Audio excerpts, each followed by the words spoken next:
کیونکہ 3 مختلف فوجی ذرائع جو ہیں انہوں نے انٹرنیشنل خبر رساں ایجنسی روئٹر کو یہ خبر دی تھی کہ پاکستان کے army chief general Asim Munir جو ہیں وہ تھرسڈے کی رات کو پہنچیں گے، اور نہ جا سکنے کی وجہ یہ ہے کہ کیونکہ ایڈوانس پارٹی کے طور پہ ہرابل دستے کے طور پہ انہوں نے اپنے دستے راست محسن نقوی صاحب جو ہیں ان کو بھیجا ہوا تھا۔ محسن نقوی میں وہاں بہت امپورٹنٹ میٹنگس تھیں، آپ کو یاد ہوگا 2 دن پہلے انہوں نے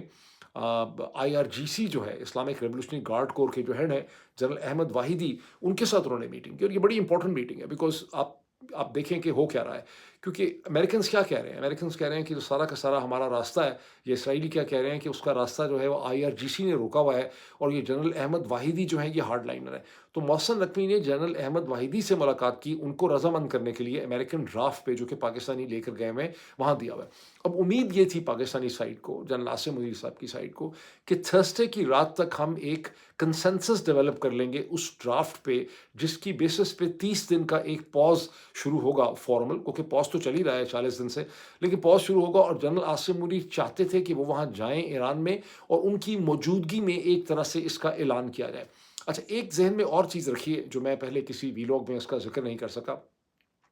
جنرل عاصم منیر گزشتہ چند دنوں سے تھوڑے سے پریشان رہے ہیں۔ پریشان اس لیے رہے ہیں کہ جب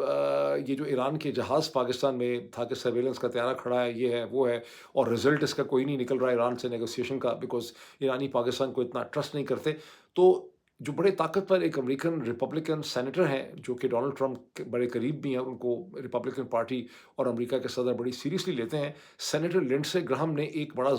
زہریلا قسم کا ٹویٹ کر دیا، اور انہوں نے کانگریس کی میخل ہیئرنگ میں بھی وہ آئے ہوئے تھے سینٹ کے، وہاں بھی انہوں نے اس قسم کی بات کی کہ یہ پاکستانی جو ہیں یہ ڈبل گیمز کھیل رہے ہیں ہمارے ساتھ، اور ایک طرف ایران سے بھی ملے ہوئے ہیں، ان کے ہتھیارے بھی چھپائے ہوئے ہیں، سب کچھ کر رہے ہیں، اور ہمیں بھی انہوں نے ایک چونا لگایا ہوا ہے، اور انہوں نے اس کا ٹویٹ بھی کر دیا، اور وہ ہیڈ لائن بھی بن گئی۔ اس کے بعد آپ دیکھیں 2 چیزیں کروائیں جنرل عاصم منیر صاحب نے۔ ایک انہوں نے جیک برگمن ہے، وہ بھی ایک فارمر نیول جنرل ہے، مرین جنرل ہے، جنرل جیک برگمن، جنہوں نے جو اس وقت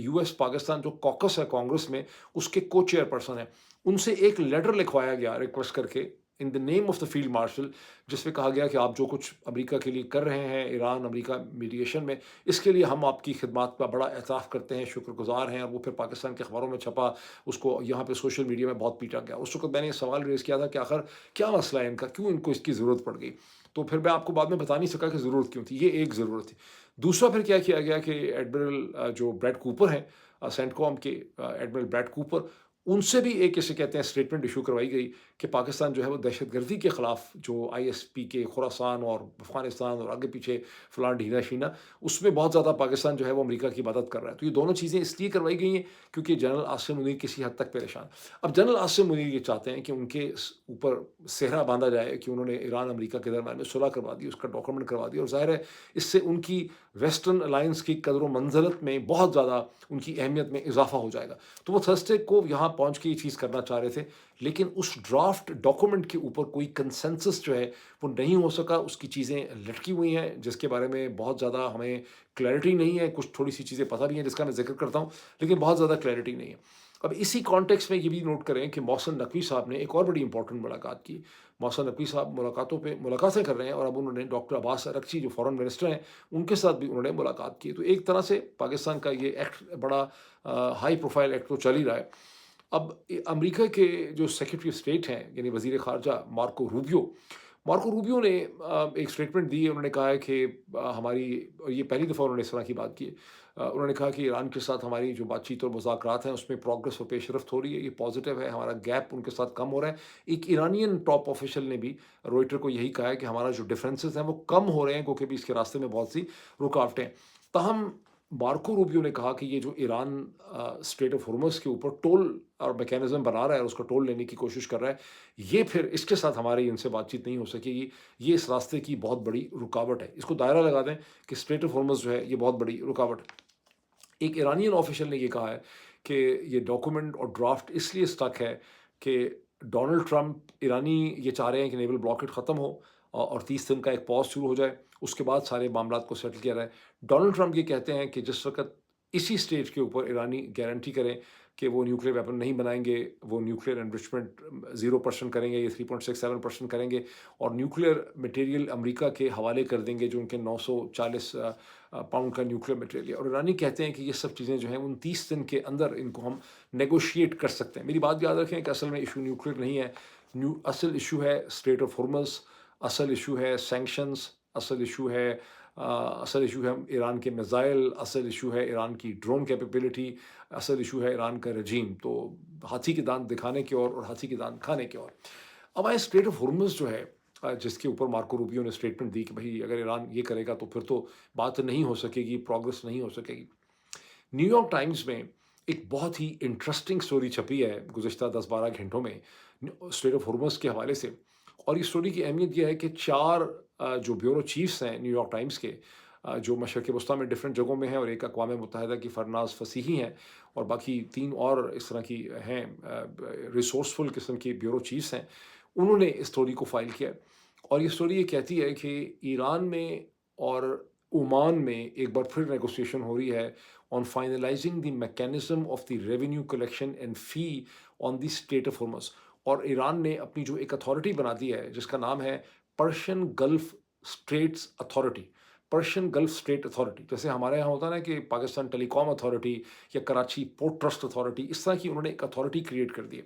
اور عمان جس نے پہلے اس کے اوپر ٹول میکینزم پہ ریجیکٹ کر دیا تھا ایران کی بات چیت کو آج سے چند ہفتے پہلے،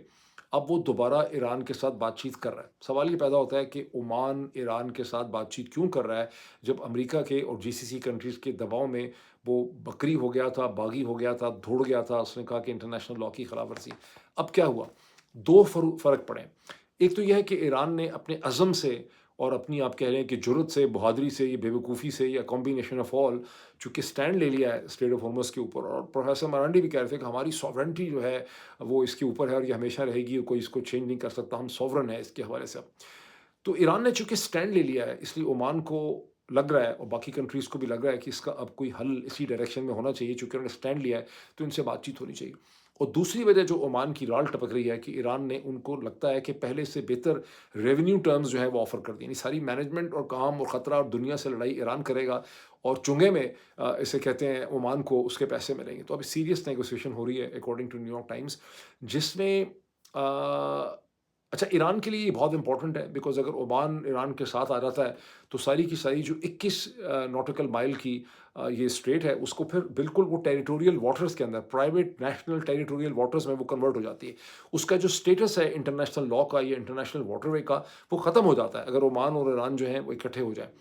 عمان نے according to New York Times Iran کو یہ کہا ہے کہ Oman can use its influence and good will with Saudi Arabia, with Kuwait, with Bahrain, with UAE, and also with United States to bring an acceptance to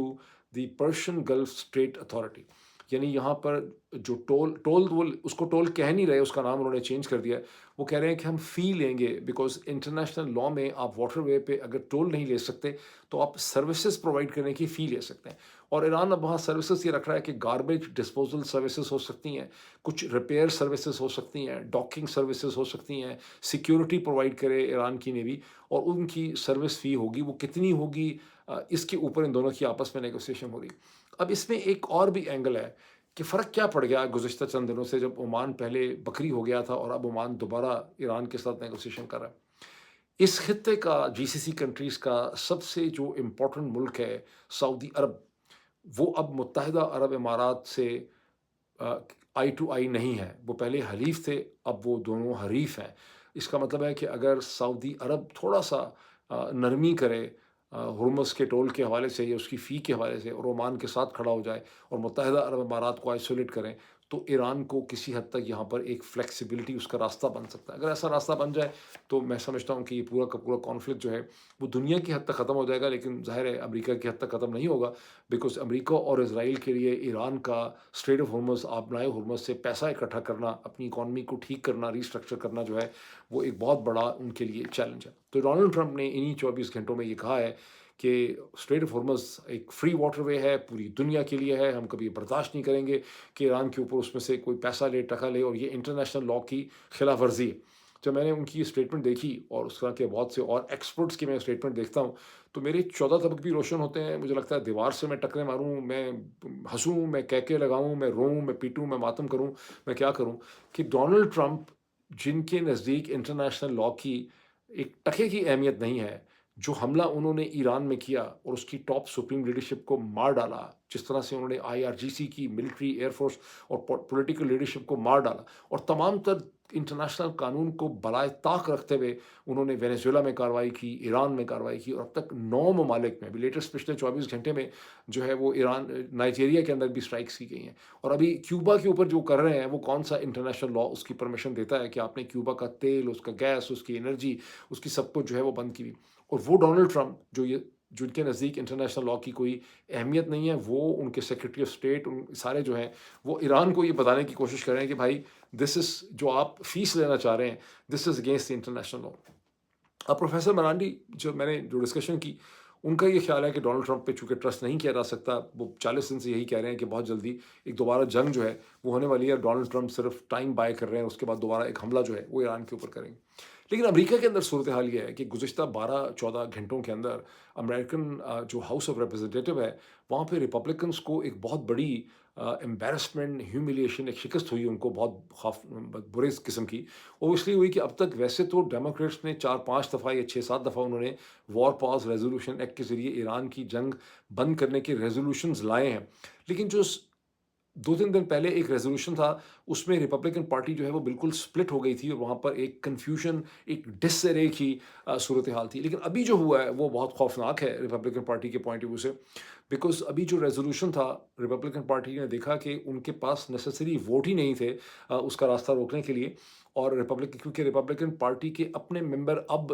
Iran کی جنگ کے اوپر مزید ڈونلڈ ٹرمپ کو سپورٹ کرنے کے لیے ہاؤس کے اندر تیار نہیں ہے. اور اس کی وجہ کیا ہے؟ اس کی وجہ یہ ہے کہ جنگ سڑک کے اوپر انتہائی انپاپولر ہے. وہ اپنی حلقوں میں جا رہے ہیں، جیسے پاکستان کے اندر MNAs MPs اپنے حلقوں میں جاتے ہیں تو ان کو وہاں پہ ٹیمپریچر پتہ چلتا ہے، وہاں پہ ان کو فیلنگ پتہ چلتی ہے لوگوں کی. تو یہ جو امریکن کانگریس مین ہے وہ جو مڈ ٹرم میں جا کے لوگوں سے گلی گلی، یہاں پہ امریکن گھر گھر جاتے ہیں کینویسنگ کرنے کے لیے، چھوٹے چھوٹے جگہوں پہ 50-100 لوگوں کی بات سنتے ہیں. ان کو پتہ چل رہا ہے کہ ایران کی جنگ کو امریکن عوام جو ہیں وہ بے مقصد دیکھتے ہیں، بے سود دیکھتے ہیں، اس کو فضول تباہی دیکھتے ہیں، اس کو اسرائیل کے کھاتے کی جنگ دیکھتے ہیں. تو اس لیے اب ریپبلکن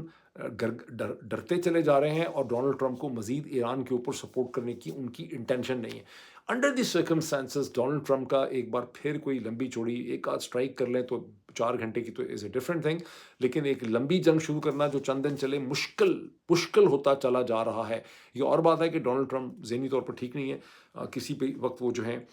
کچھ بھی کر سکتے ہیں. اب میں نے شروع میں آپ کو کہا کہ پاکستان میں جنرل صاحبان بھائی لوگ جو ہیں اب ہندوستان چلتے ہیں، تھوڑا سا بہت انٹرسٹنگ سیناریو ہے، اب پھر آئیں گے پاکستان بھی. تو بھائی لوگ اور جنرل صاحبان ISI وغیرہ جو ہیں وہ عمران خان سے بہت ڈرتے ہیں، پاکستان تحریک انصاف سے بہت ڈرتے ہیں. پاکستان تحریک انصاف کے سینکڑوں لوگوں کو انہوں نے جیلوں میں بند کر کے رکھا ہے. گزشتہ 3 سال میں 50,000 کے قریب لوگوں کو انہوں نے گرفتار کیا، مقدمے بنائے. باہر بیٹھے ہوئے لوگ ہیں میری طرح کے جن کا تعلق بھی پاکستان تحریک انصاف سے نہیں ہے، ان کے اوپر بھی انہوں نے مقدمے بنائے. پوری دنیا میں انہوں نے مقدمے بنائے ہوئے ہیں، ہر جگہ ٹرانس نیشنل ریپریشن کر رہے ہیں. لیکن ہندوستان میں وہاں کی جماعت جو ہے بھارتیہ جنتا پارٹی، اور ان کے انتہائی popular prime minister Narendra Modi جو ہیں، ان کے ہوش اڑ گئے ہیں ایک نئی جماعت سے جس کا کہ نام ہے کاکروچ جنتا پارٹی،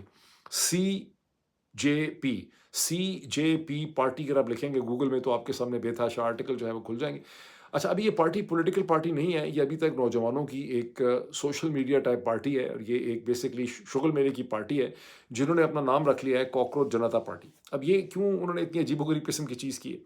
یہ عجیب و غریب چیز انہوں نے اس لیے کی ہے کہ ہندوستان کے چیف جسٹس جو ہیں، جن کا نام پتہ نہیں سوریا کانت ہے کیا ہے، سوری مجھے ان کا نام یاد نہیں ہے،